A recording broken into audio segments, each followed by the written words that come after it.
하나님 말씀 룻기 3장입니다. 구약성경 405쪽 룻기 3장 우리 1절부터 11절까지 보겠습니다. 구약성경 405쪽 룻기 3장 1절로 11절까지 저와 여러분이 한 절씩 교독합니다. 룻의 시어머니 나오미가 그에게 이르되 내 딸아 내가 너를 위하여 안식할 곳을 구하여 너를 복되게 하여야 하지 않겠느냐.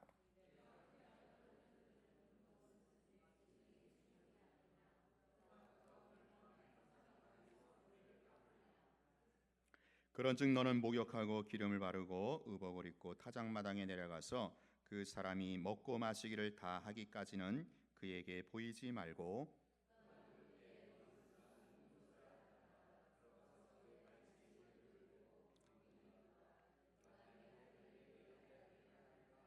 룻이 시어머니에게 이르되 어머니의 말씀대로 내가 다 행하리이다 하니라.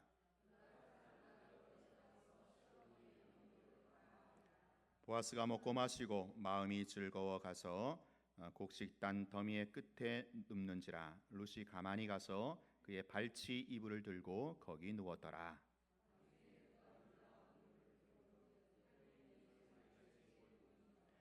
이르되 내가 누구냐 하니 대답하되 나는 당신의 여종 룻이오니 당신의 옷자락을 펴 당신의 여종을 덮으소서. 이는 당신의 기업을 물을 자가 됨이니이다 하니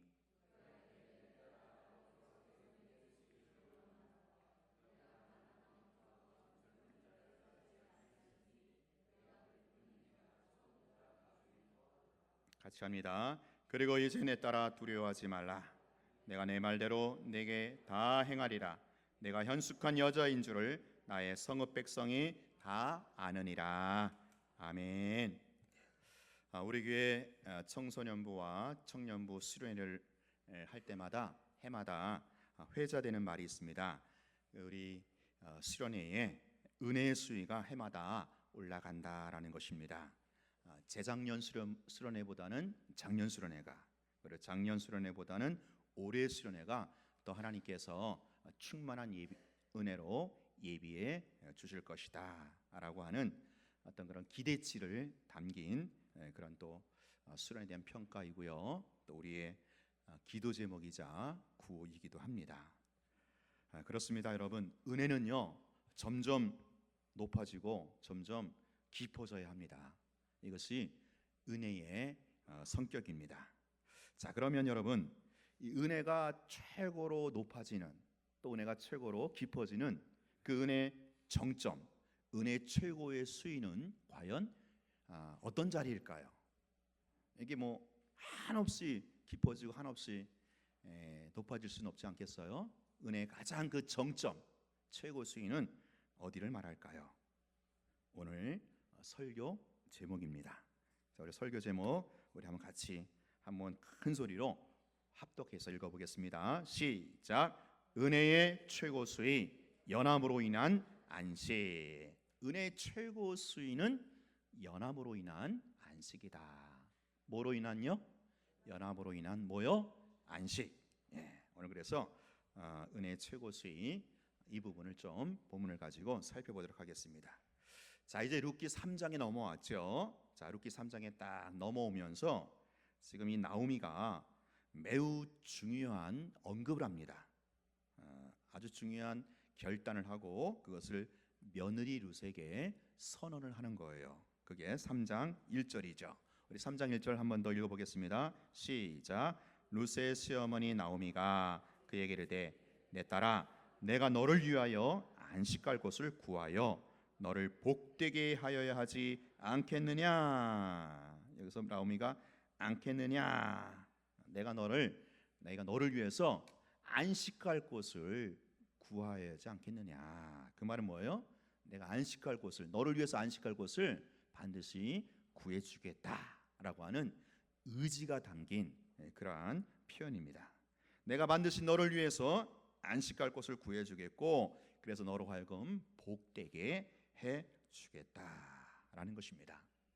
흥미로운 것은요, 지금 이 나오미에 대한 칭호입니다. 여러분, 이 나오미는요 룻기 1장 2절에 처음 등장하면서 어떻게 등장하냐면은 엘리멜렉의 아내 나오미 그렇게 등장을 해요. 자, 그렇게 한번 소개한 이후로 1, 2장에 걸쳐서 계속해서 나오미 혹은 시어머니 각각의 이름으로만 등장을 해요. 자, 근데 이 3장 1절에 딱 와서 처음이자 마지막으로 룻의 시어머니 나오미 그렇게 공식적인 칭호를 사용하고 있는 겁니다. 그러니까 갑자기 공식적인 직함으로 이 나오미를 소개하면서 지금 룻기 저자는요, 이 분위기를 전환시키고 있는 거예요. 분위기를 이렇게 환기시키는 거죠. 그럼 굉장히 다분히 의도적입니다. 이제부터는 나오미를 주목하라. 동시에 이제부터 이 나오미는 개인이 아니라 룻의 시어머니로서 곧 룻과의 관계에서 지금 나오미가 말을 한다. 그것입니다.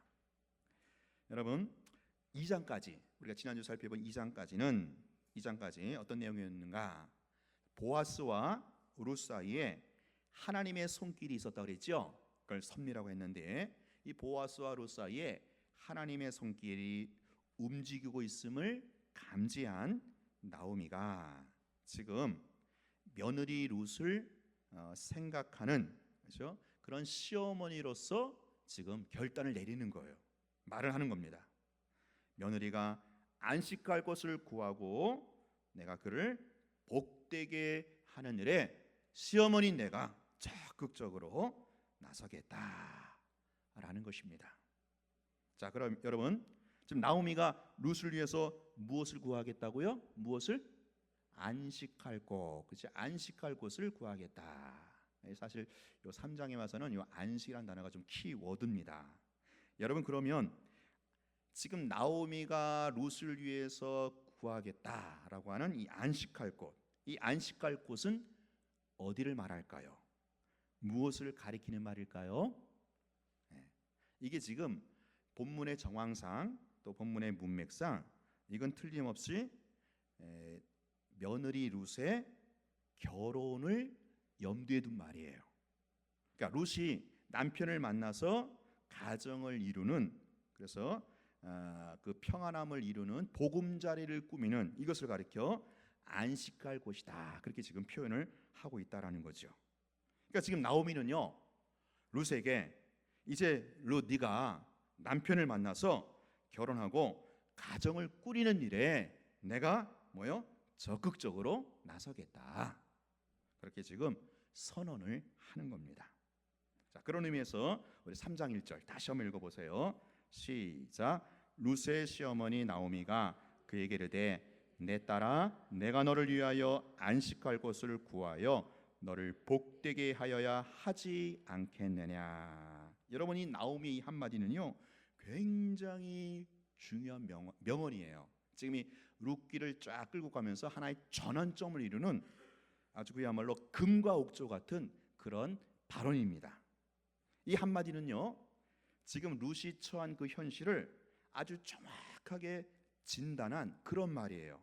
동시에 이 진단만 할 것 아니라 진단에 대한 처방, 즉 이 룻이 그녀가 앞으로 나아가야 할 방향까지 아주 정확하게 제시한 그런 발언이다라고 할 수 있어요.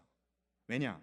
여러분 룻기 2장까지 지금까지 룻이 처한 상황이 어떻습니까? 룻은요 모압에서 베들레헴으로 왔잖아요. 아무것도 없이 빈손으로 왔어요. 그죠? 시어머니 뒷공문이 따라왔을 뿐이에요. 직장도 생계도 그 무엇도 아무것도 없어요. 한마디로 빈털터리로 텅 빈 모습으로 이 룻이 왔던 겁니다. 자, 근데 우연과 마침이라는 이 절묘한 인연을 통해서 신기하고 기이한 일들이 막 지금 벌어지고 있는 거예요. 물론 배후에서 이건 하나님의 섭리였다라고 우리는 알고 있죠. 자, 그래서 룻은요 이제 어느 정도 생활의 안정을 이제 찾았어요. 일할 직장이 생겨가지고 열심히 일을 하고 있어요. 지금 보리삭을 줍고 있잖아요. 그게 일종의 일감 아니겠어요? 직장이죠. 그래갖고 이제 일을 하다 보니까 먹을 양식, 수입도 있어갖고 생계 걱정도 덜게 되었습니다. 그리고 곁에서 이모저모로 도와주는 그런 사람들도 있잖아요. 그 보아스의 사환들. 따라서 롯은요, 지금 겉으로 봤을 때는, 현실적으로 봤을 때는 그렇게 큰 어려움 없이 그냥 이렇게 생활할 수 있는, 먹고 살 수 있는 그런 터전이 마련된 것입니다. 지금 롯은요, 현실에 만족해서 거기에 안주하며 살아도 되는 그런 환경이라는 거죠. 물론 이것은 하나님의 은혜이고 하나님의 축복입니다. 여기까지가 룻기 2장의 룻의 입장이에요. 룻이 처한 상황이라는 거죠. 자, 근데 이제 여기서 우리가 좀 더 깊이 이 현실을, 룻이 처한 현실을 냉정하게 진단해 볼 수 있어야 돼요. 자, 여러분 보세요. 아침부터 와가지고 새벽부터 와서 중간에 잠시 집에 들어갔다 쉰 것 외에는 늦은 저녁 시간까지 열심히 뼈 빠지게 일을 해야만 하는 겁니다. 그래야 자기 손에 보리 한 에바 정도를 줄 수 있는 거예요. 그녀는요, 그 수입을 위해서, 그 먹거리를 위해서 하루 종일 남정네 뒷공무니를 따라다니면서 그들이 떨어뜨려 주는 그 이삭을 그냥 주어만 하는, 만약에 그들이 떨어뜨리지 않으면, 떨어주지 않으면 아무것도 좋을 수 없는 그런 나날을 보내고 있다라는 거죠. 자, 여러분, 그리고요, 그 들녘에서, 그 보리밭에서 이 보리 이삭을 줍는 사람이 어디 룻 한 사람뿐이겠어요? 한 사람이 아니에요. 룻 외에도 여러 사람이 그 들판에 떨어진 이삭을 줍기 위해서 다들 다 열심히 해요. 땀을 뻘뻘 흘리면서 그 일을 하고 있는 겁니다. 그야말로 이 떨어진 보리 이삭을 놓고 레드 오션처럼 피 튀기는 경쟁을 해야만 한다라는 거죠. 그러다가 그마저도, 그 보리 줍는 일마저도 끝나면 이제 그 경쟁도 할 수 없어요. 직장도 생계도 한순간에 다 끊어져서 또다시 텅 빈 모습으로 빈털터리로 언제든지 돌아갈 수밖에 없는 그런 처지라는 거죠. 시한부적인 나날을 보내고 있는 겁니다. 지금 룻에게는요, 분명히 내일을 위한, 더 나은 미래를 위한 어떤 대책이 필요한 시점이다라는 거죠. 자, 룻 기장까지, 물론 룻은 엄청난 특혜를 입었어요. 보아스를 만나게 되어서 많은 배려를 받았고요, 많은 도움을 얻었어요. 자, 그러나 그것은 어디까지나 일시적이고 한계가 있다라는 거죠. 이걸 지금 시어머니 나오미가 간파한 거예요. 그래서 지금 며느리 룻에게 이 얘기를 하는 겁니다. 이제 너를 위해서 안식할 곳을 구해줘야겠다. 쉽게 말하면 며느리에게, 룻에게, 이제 너도 그만 결혼해야 되지 않겠느냐. 네가 보아스와 결혼할 수 있도록 내가 좀 개입하겠다라고 하는 의지가 들어있는 표현입니다. 여러분 생각해 보세요. 이 나오미의 진단이 정확합니다. 맞아요. 왜냐? 자, 이 룻이요, 보아스와 결혼을 해야 그 은혜와 특혜를 어떻게 해요? 계속해서 누릴 수가 있는 거예요. 더 이상 밭에 나가가지고 땀 흘리면서 남정네들의 뒷공무니를 따라다닐 필요가 없는 거예요. 생계와 이 수입을 위해서 다른 사람과 더 이상 피 터지게 경쟁하지 않아도 되는 거죠. 왜요? 보아스 것이 내 것이니까. 보아스 것이 내 것이 되기 때문에 더 이상 이제 그렇게 살 이유가 없는 거죠. 이걸 가지고 뭐예요? 안식이다라고 표현하고 있는 겁니다. 자, 아직까지는 2장까지는 그러니까 진정한 안식이 아니라는 거예요. 그래서 3장에 와서 이제 완전한 안식을 추구하는 겁니다. 안식의 자리를 구하는 겁니다. 여러분, 물론 지금까지도 은혜를 받았어요. 물론 지금까지 축복을 받았어요. 이것도 갑지덕지죠. 그러나 아직 안식은 아니었다. 아직은, 그렇죠? 은혜의 정점에 오르지는 않았다라는 거죠. 더 깊은, 더 높은 은혜의 정점의 자리에 나아가자라는 거예요.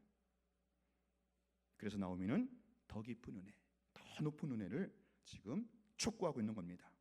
일시적이고 한계가 있는 그런 은혜에 만족하지 말고 더 완전한 은혜의 자리로,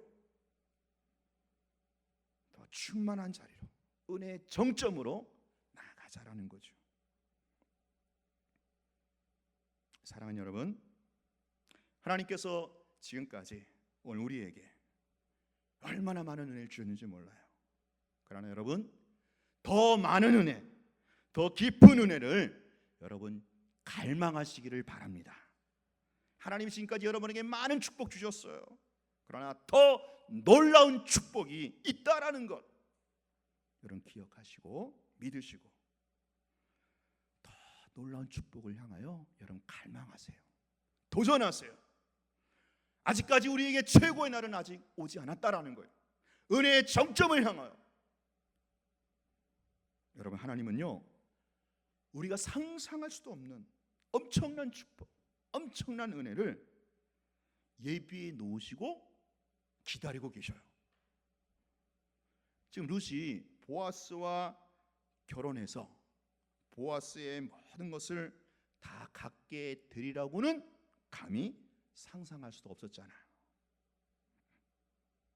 근데 지금 나오미는 이걸 간파한 거예요. 여러분, 지금까지 찔끔찔끔 받았던 은혜로 만족하지 마세요. 하나님이 여러분에게 주셨던 그 은혜로 만족하지 말고 아예 하나님의 것이 내 것이 되도록, 아버지의 것이 내 것이 되도록, 그래서 무한한 그 축복과 특혜를 영원토록 누리는 그 자리까지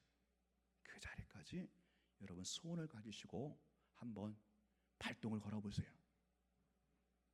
그저 주신 은혜로 바둥바둥 여기가 줬사오니 이 정도로 살지 말고 아버지 것이 다 내 것이냐,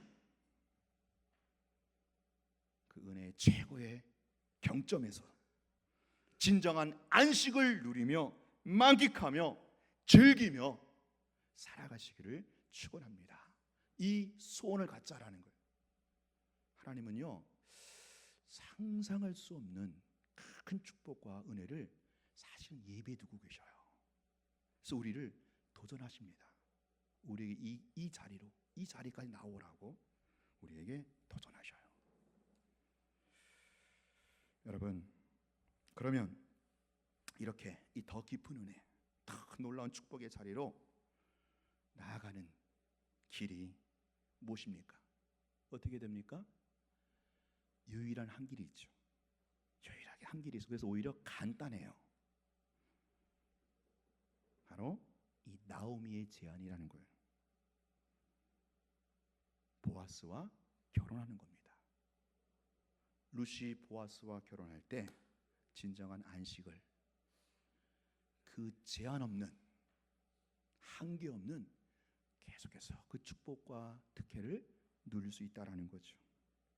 오늘 그 하나님 아버지의 그 모든 것이 내 것으로 내가 누리고 내가 경영하고 내가 선용하기 위해서 그 길은 한 가지 길이 있다라는 거예요. 뭡니까? 우리의 신랑 되시는 예수님과 연합하는 거예요. 예수님과 연합하면 그 예수님의 것이 다 내게 되는 거예요. 룻이 보아스와 결혼만 하면 되는 것처럼 우리가 예수님과 진정으로 연합하여 살아갈 때 그 아버지의 그 부유한 모든 것이 오늘 우리 것이, 내 것이 된다라는 거죠. 그리스도와의 연합을 통한 진정한 안식, 바로 이것이 우리가 최고로 누려야 할 은혜의 경점이고 은혜의 최고 수위가 된다라는 거예요. 오늘 우리가 추구해야 할 자리는요, 예수님과의 연합입니다. 연합, 그리스도와의 연합. 사실 주님께서 우리와 연합하기 위해서 우리를 부르신 거예요. 주님께서 우리와 연합하기 위해서 우리를 죄와 사단의 권세에서 건져내신 겁니다. 이 연합이란 쉽게 말하면 너는 나고 나는 너다. 그래서 내게 네 거고 네게 내 거다. 이게 연합이에요. 여러분, 이 연합의 이 비밀과 연합의 축복을 아시는지요? 단순히 우리가 천당 가기 위해서, 단순히 우리가 죄와 사망에서 건져내기 위해서 우리를 구원하신 그 정도가 아니라 창조주이시며 신이신 그분이 우리와 연합하기 위해서, 인간인 우리와 연합하기 위해서 우리를, 그렇죠? 그 자리까지 최고의 구원의 정점으로 삼으시고 우리를 부르신다라는 거예요. 자, 그래서 여러분, 내가 예수님을 믿고 섬기는 신자라면 내가 항상 이 그리스도와 연합하는 이 자리, 이것이 가장 은혜의 최고의 정점이라는 것을 늘 인식하며 살아야 돼요. 하나님이, 창조주 하나님이 인간인 우리를 우리가 연합한 자로 부르셨다라는 것, 이거는요 얼마나 놀라운 축복인지 몰라요. 우리를 대등하게 여기시는 거예요. 네가 나고 내가 너다. 우리를 인격적으로 대우하시는 거예요. 자, 보아스가 유력한 자잖아요. 근데 이 보아스가 나중에 지금 그 루세의 그 청을 듣고 뭐라고 합니까? 11절에 보세요. 내 따라 두려워하지 말라. 내가 내 말대로 내게 다 행하리라. 내가 현숙한 여자인 줄을 나의 성읍 백성이 다 아느니라.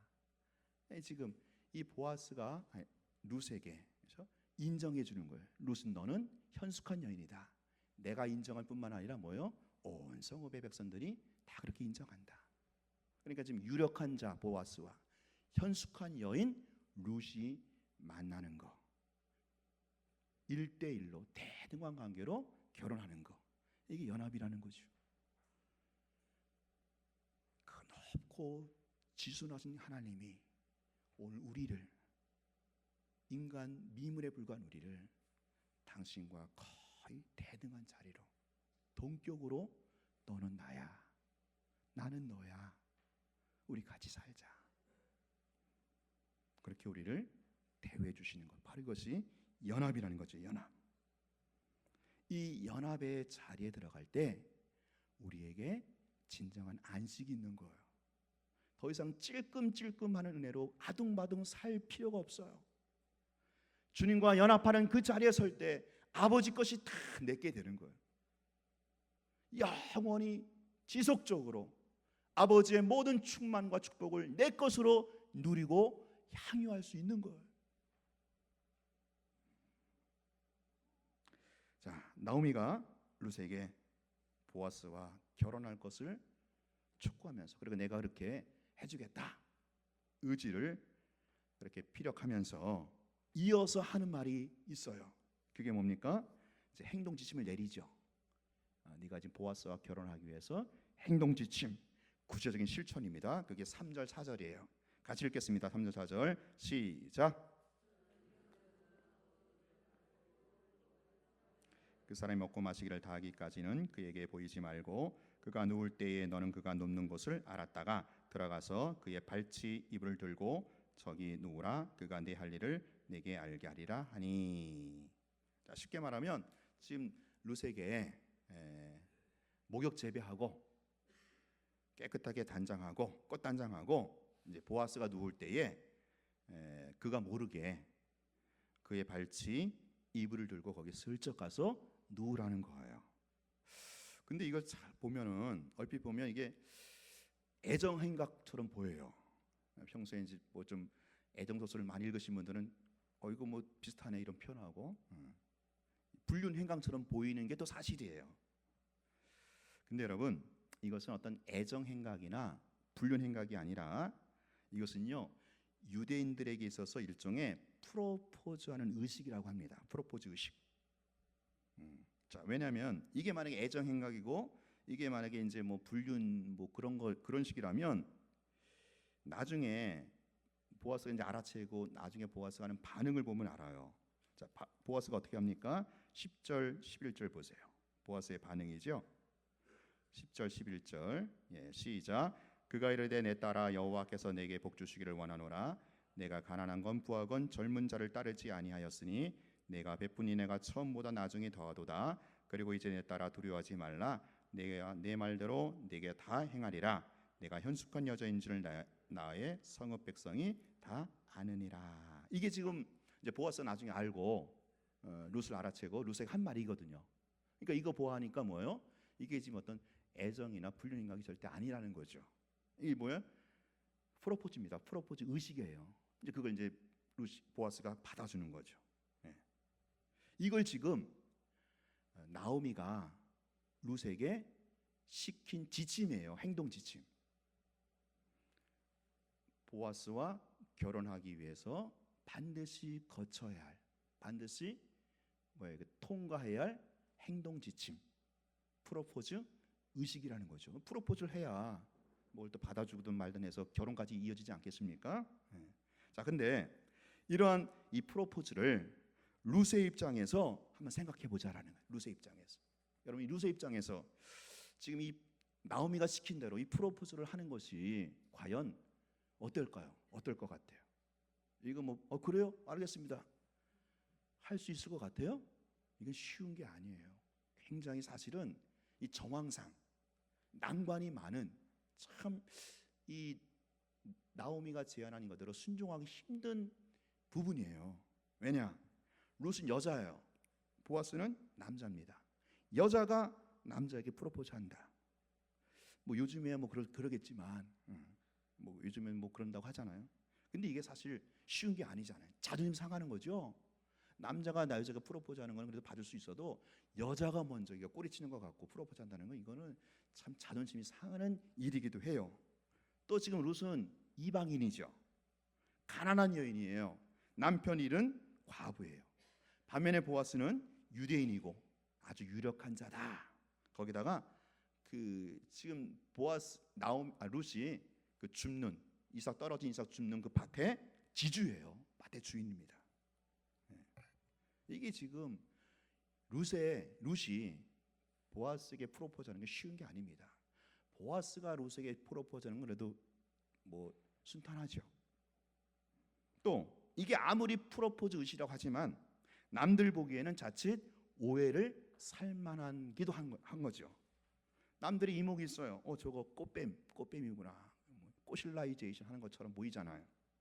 그러니까 지금 여러 가지 정황상 이건 결코 나오미가 시킨 대로 할 수 없는 일이거든요. 쉬운 일이 아닙니다. 자, 그런데 보십시오. 그럼에도 불구하고 룻이 어떻게 합니까? 5절 6절 읽어보겠습니다. 시작.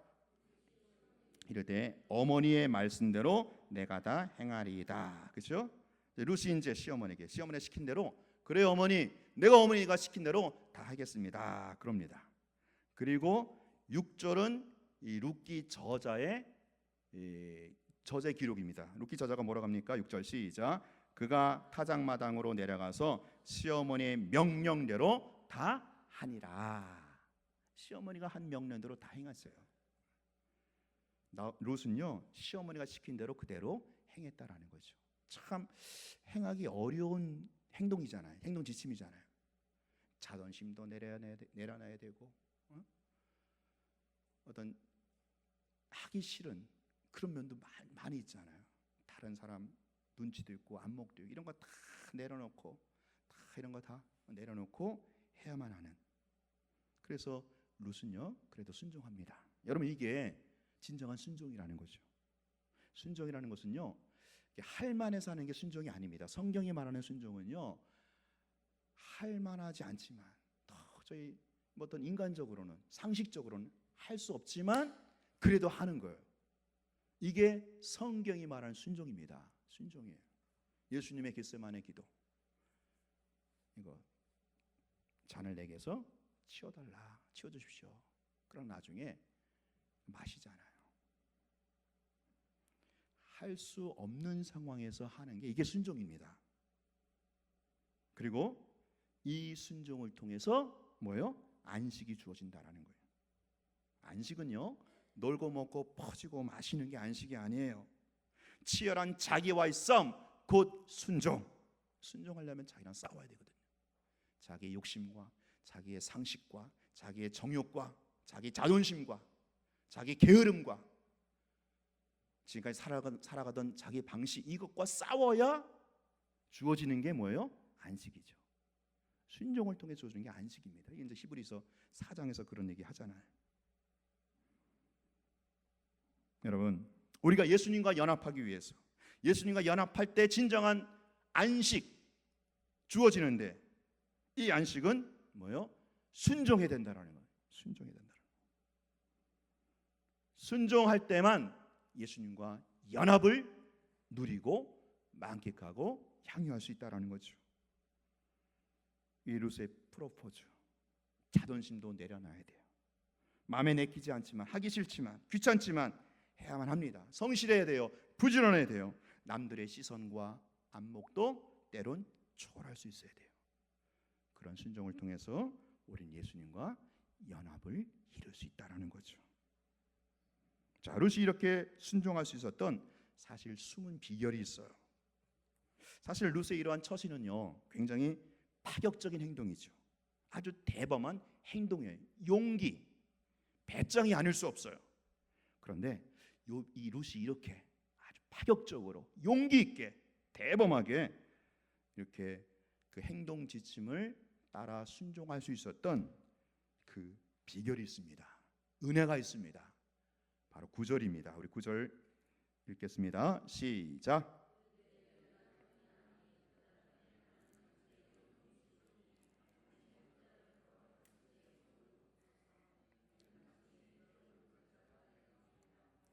네, 룻은 먼저 보아스가 어떤 사람인지를 알았다라는 거예요.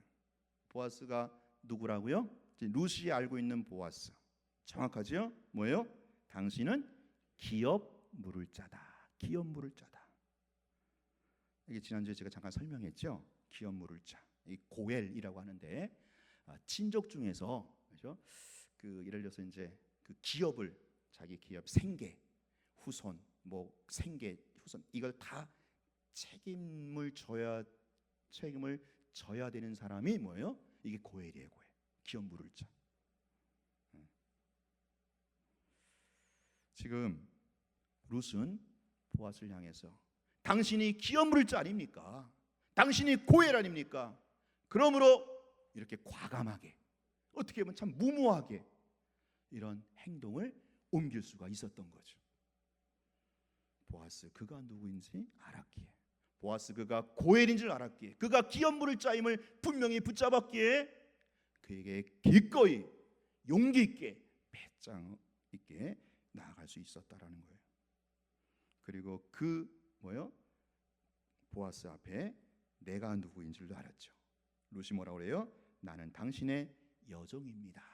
나는 당신의 여종입니다. 그러니 당신의 옷자락을 펴서 나를 덮어 주십시오. 나는 당신의 종입니다. 당신이 나에게 기업 물을 자이고 나는 당신의 종입니다. 그러니 당신의 옷자락을 펴서 나를 덮어 주십시오. 자, 여러분 3절과 비교해서 보십시다. 3절에 지금 이 룻이 어떻게 나갔습니까? 목욕 재배하고 기름도 바르고 의복도 아마 깨끗한 옷을 입었겠죠. 그것을 근데 뭐예요? 덮어달라.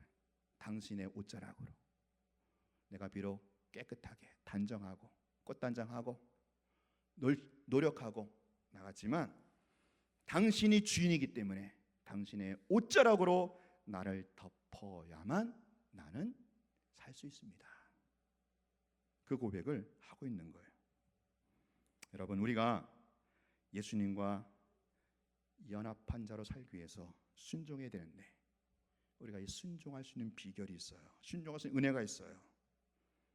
나와 연합하시는 예수 그분이 누구인 줄 알아야 되는 거예요. 예수 그분이 누구인가? 여러분, 예수님은 나의 기업을 물을 자라는 거예요. 예수님이야말로 진정한 고엘이 되신다라는 거예요. 예수님이야말로 고엘의 원조이셔요. 그분만이 오늘 나의 기업, 내 생명을 책임져 줄 수 있는 분이라는 거죠. 세상에 그 누구도 그 어떤 것도 여러분의 생명을 책임질 수가 없습니다. 여러분을 아무리 사랑하는 부모님도, 여러분을 아무리 공경하는 자식이라 할지라도 여러분의 생명을 대신할 수가 없어요. 여러분의 생명을 책임질 수가 없어요. 여러분, 돈이 아무리 많아도, 아무리 높은 자리가, 높은 지위가 내 생명을 물을 수는 없어요. 내 생명을 책임질 수는 없어요. 오늘 내 생명 오직 하나님의 아들이신 예수님만이 책임지신다고 하는 이 믿음이 바로 순종의 비결이라는 거예요. 예수님만이 내 인생, 내 생명, 내 행복, 내 영생을 책임져 주시는 분이시다라는 거예요. 그래서 예수님이 우리에게 영생을 주시는, 그래서 영생을 주시기 위해서 당신의 생명을 내어주신 진정한 고엘이라는 이 예수님이 누구인지를 알아야 그 예수님께 우리의 모든 것을 내어 맡길 수가 있지 않겠습니까? 그분과 연합하여 진정한 안식을 누릴 수가 있다라는 겁니다. 오늘 나를 위해서 당신의 생명을 기꺼이 내어줄 정도로 너는 나야, 내가 너를 책임져 라고 말씀하시고 우리 가운데 찾아오시는 그 하나님 앞에, 그 예수님 앞에, 그리고 내가 누구인지를 알아야 되는 거예요. 여러분, 나라는 존재는요, 하나님 앞에서, 예수님 앞에서 나라는 존재가 발견되는 거예요. 인간은요, 처음부터 단독아가 아닙니다. 인간은 처음부터 사회화예요. 사회화. 다른 사람과의 관계 속에서 내가 누구인지 드러난다라는 거죠. 인간 자체가 사람이자 사이간자잖아요. 하나님 앞에서, 주님 앞에서 오늘 나는 누구입니까? 룻의 말이에요. 당신의 여종이오니 당신의 옷자락으로 나를 덮으소서. 나를 위해서 생명을 기꺼이 내어주심으로 생명을 물을 수 있는 그 예수님 앞에 내가 아무리 애쓰고 힘쓰고 노력해도 나는 살아갈 수 없는 연약한 존재이기 때문에 내가 아무리 모욕 재배하고 아무리 꽃단장을 해도 주님의 옷자락으로 나를 덮어주십시오. 당신의 자비와 긍휼이 절대적으로 필요한 그런 존재입니다. 이런 나를 불쌍히 여기시고 나를 당신의 품으로 거두어 주십시오. 이렇게 사는 게 진정한 안식이고 오늘 우리가 최고로 누려야 할 은혜의 정점이다라고 말할 수 있겠습니다. 사랑하는 성도 여러분, 오늘 우리에게 하나님께서 이 은혜의 수위, 은혜의 정점으로 저 여러분을 부르시고 초청하십니다. 사랑하는 아무개야, 너는 나야, 나는 너야. 나 너랑 연합하고 싶다. 나 너랑 연합한 자로 살아가고 싶다. 우리 주님과 연합한 자로 살아가기 위해서 여러분, 때론 내 자존심, 내 상식, 게으름, 분노, 욕심 마저 죽이고 주님의 그 부르심에 기꺼이 순종할 수 있기를 바랍니다. 그래요, 정말 주님과 연합한 자로서 주님 안에 있는 그 모든 것이 내 것으로 여기고 그렇게 누리고 살아가는 진정한 안식, 은혜의 충만한 자리 가운데 거하시는 저 여러분 될 수 있기를 주의 이름으로 축원합니다.